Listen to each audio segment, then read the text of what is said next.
so used to Dr. Pepper. It's like watered down water. Watered down water. That's how I describe it. Yeah. It's so funny to watch baby Augie, my grandson. He wants it, but he'll get a straw of it and he'll suck it up and he'll go. He makes this terrible face. But they call it preachy water. And so they think that anything in a green bottle is preachy water. And then they were in some restaurant and somebody was drinking a Dos Equis, or I don't know, what do you call it, or something, or a Heidegger, I don't know, some of them with a blue. They go, oh, preachy water. Like, no, don't say that. That's not preachy water. Welcome to the Disciple Making Leader Podcast, your resource for exploring the world of disciple making and leadership within the church. Discover Jesus' strategy for raising up leaders, growing the church, and multiplying a movement. Let's jump into today's episode and explore the power of a disciple making leader. Well, welcome again to another episode of the Disciple Making Leader Podcast. I'm your host today, Ben Borgman, the Executive Director of Disciple First. Disciple First is an organization that is all about empowering you as a church leader to make and multiply disciples like Jesus. And we're excited. This is part 2 of a previous episode on the Cross Creek Residency. So if you haven't listened to part 1, go back, listen to part 1. Just wherever you're listening to this, go back and listen to the previous episode, and then that way you won't miss out on that. And then we're going to pick up where we left off, talking about the Cross Creek Residency. And today we've got a couple of just really exciting guests, and just happy to have them on. We've got Pastor Craig Etheredge. Hey. Familiar voice on the podcast down there. That's right. Pastor Craig's kind of down today, so everybody pray for Craig because he doesn't have his Topo Chico. There was a recall on Topo Chico. It had bacteria in it or something. So, oh my God. Actually, sad. I just didn't bring him in. There really was a recall, but I think they're past that now. But that's right. And he's not wearing a hat today. So I'm all out of sorts, man. I'm so needy. Yeah, we're just He's discombobulated. keeping him sharp. Now you've put me in a different chair around the table. I don't know where I am. We're just trying to keep you sharp. Thank you, Ben. Appreciate you sharp. But even more exciting than Craig, I don't know if we could handle that, but we're going to try. No doubt. We'll try. We have 2 Cross Creek, one previous Cross Creek resident and one current about to be previous Cross Creek resident. Yeah. So number 1, Miss Kaleigh Farnan.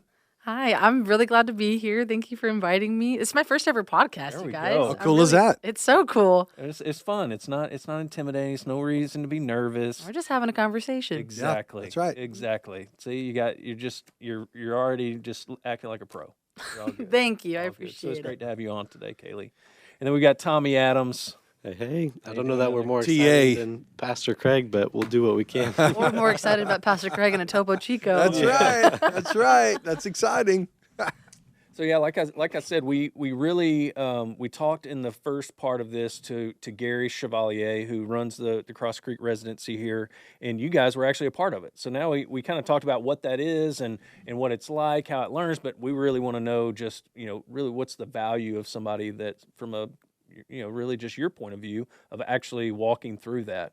And again, I think it'll be really good perspective having somebody that's fresh like this is. I mean, you guys you're right in the middle of it, Kaleigh. Mm-hmm. You're about to complete your residency term, and then Tommy has been out for about a year in his role at the church for about a year. So I think I'm looking forward to kind of hearing your perspective and really telling all of Gary's dirty secrets. Yeah, he's not here, so I mean. Yeah, well, I can tell you this. Off. He still doesn't know what skibbity means, and it's hilarious. Yeah, I don't either, to be honest with you. That's okay. Does anyone really know? I know. Something about Ohio. That's all I know. Skibbity Riz, Ohio, Craig. See?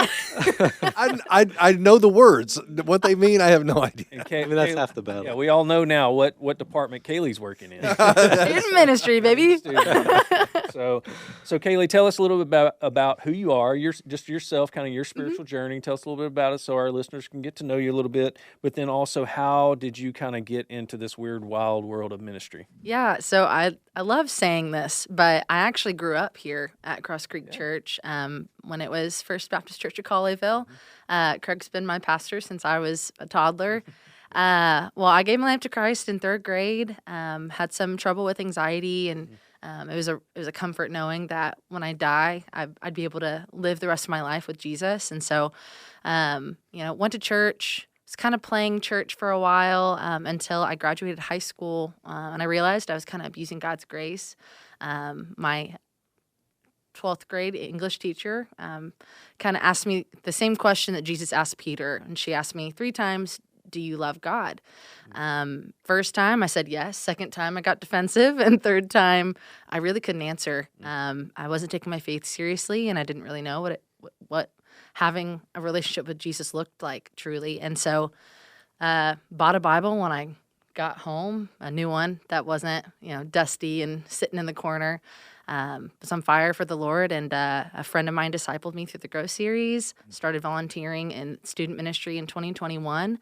And then 2023, going into 2024, I started interning with the student ministry.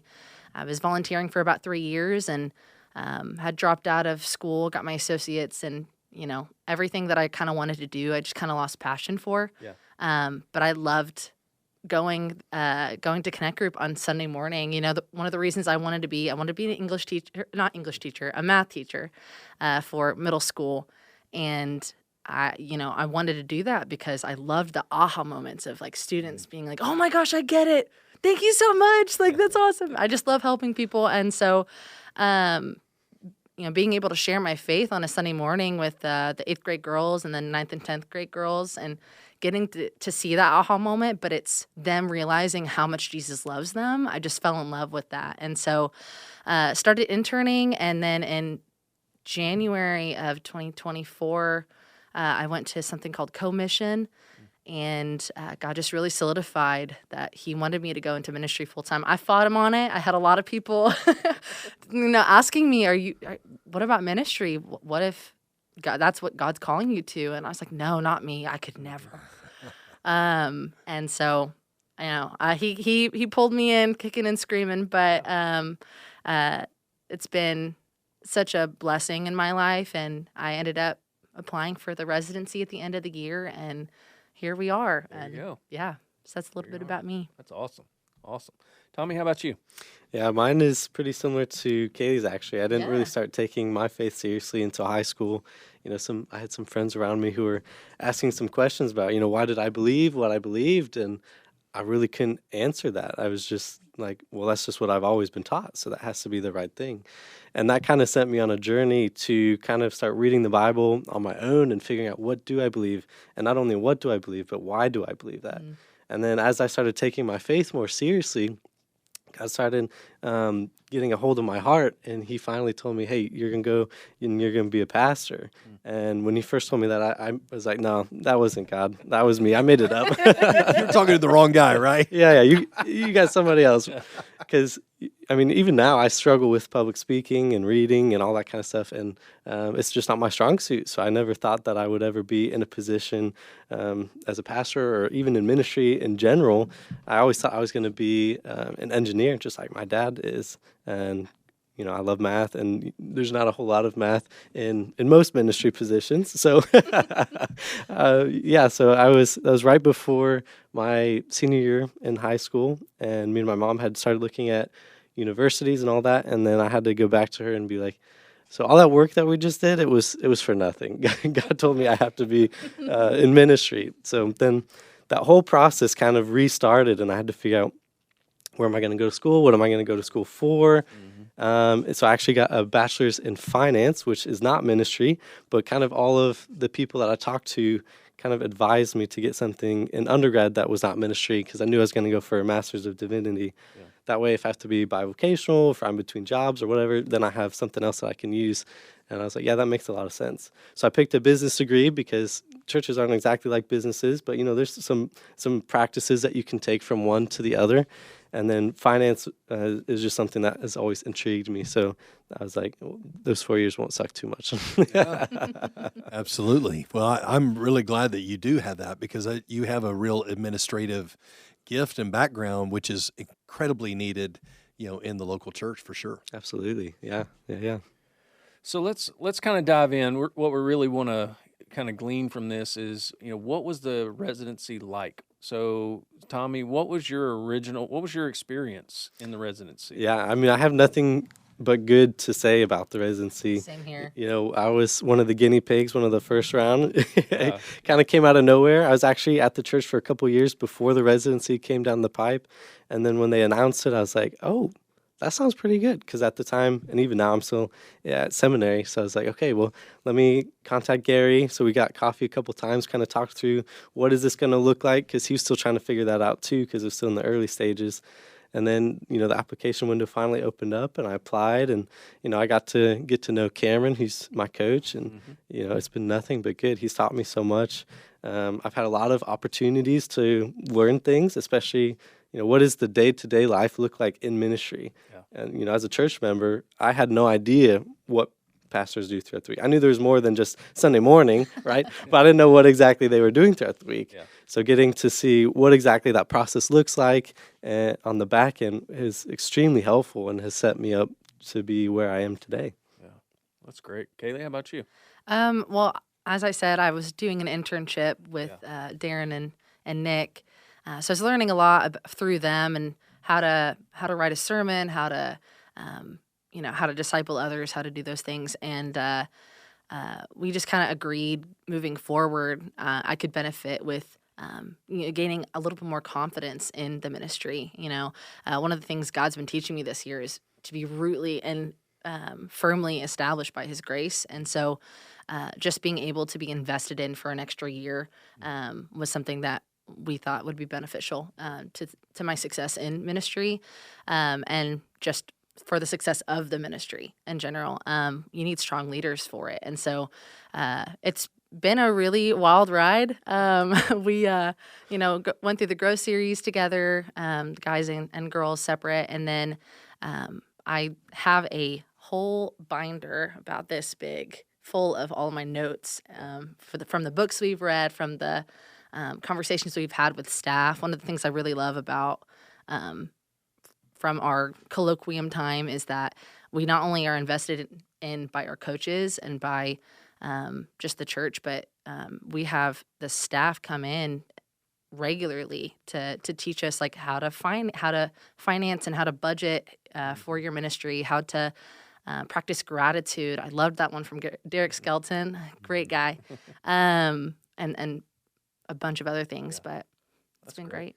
Craig, you get the opportunity to kind of work with and teach and help coach, with the residents. What have you seen, maybe specifically with Tommy and Kaleigh, what have you seen God doing? How have you seen God grow them in this time? Just in the residency. I think it's like drinking out of a fire hose at some degree, isn't it? Because we go through these different modules in the training. And so it's not just we're in one for a long period of time. I mean, it's very condensed. Each module is very intense and condensed together. And so there's a lot of content being shared, but it's also very interactive. It's not like you're just sitting in a classroom, listening to someone lecture. It's around the table. It's very interactive together, and it's always very practical. And so I think that for you to say I got a binder this big, that really is a lot of content, which I think just is, hopefully that will service you well in the future. And then we're not just sitting around kicking the can around, we're not just sitting around just talking. We're actually trying to give you things that we think will really help you grow in your area of ministry. So it's fun being on the teaching side. Because it's very interactive, and I'll just pull up my laptop and throw up stuff on there, and we'll talk through things from how to goal set to how to make a disciple, or what did Jesus do. We'll dive into the scripture of what Jesus did, or we'll talk about how to cast vision and all these types of elements that are a part of any ministry that you're going to do. Yeah. And so it's been great. It's been a lot of fun for me. I was going to ask them, and I was going to ask you what were some of your favorite topics that were covered, but I didn't want you to feel the pressure to only say the ones that I taught, even though you're free to say that if you like. That's totally fine. But I'm just curious, what were some of the topics that were covered that you liked or that you didn't expect? You thought, oh, that was really helpful. Or Well, we actually kind of talked about all the books that we read. I can't even think off the top of my head all of them. Right. But one of our favorites was The Way of the Shepherd. I can't remember the author right now, but link it in the in the YouTube video. But we talked about how when you're leading, it's kind of like leading a flock. Kind of how Jesus is our shepherd, and so when we're leading others, whether it's students or adults, one of the things that my friend taught me when she was discipling me was people aren't going to care what you know unless they know how much you care. And so it's all about taking care and being a servant leader for your flock, really attending to their needs, making sure that you do cast a vision so they're not, confused about where they're going, or checking in on them like regularly, how they're doing spiritually, how they're doing mentally, just how they're doing.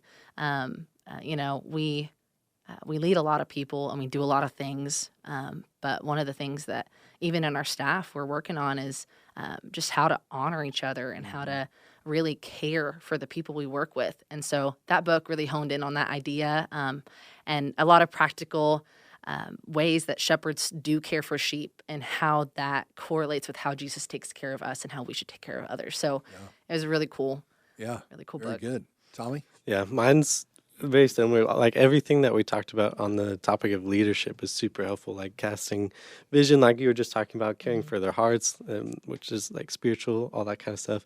And then even just like super practical stuff of, how do you lead volunteers?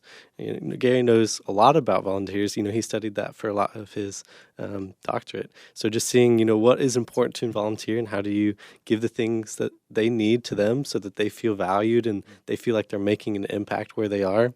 And then also, I love your preaching playbook. Yes. There you go. Oh, it's awesome. It's super practical. And, I've had to do probably 6 or so sermons for the young adults. And every time I have to make a sermon, I pull that out and I use it and I go step by step and it works great. And yeah, it's just super practical. And all of the things that we've talked about, we got experience in pretty much directly after that. And it's been super, super helpful. Yeah, it's really good to be able to study something, in the room around the table, and then turn around and activate it. Put it into action. Yeah. I think that's one of the blessings of this residency, right? Is the combination of action and learning together, which you don't always have. Like if you're taking a seminary class, and I'm all for seminary class. We promote that, and encourage our residents to go through seminary. But you don't often get to put it right into action, and so in the context of a local body. I did preaching lab, when I was in seminary, but we actually have to preach, and teach a lesson in senior adults, which my mom loves you. I've told you that before. Who taught your class? It was Tommy. I was like, okay, she's got a crush on Tommy. She's 87. She loves you.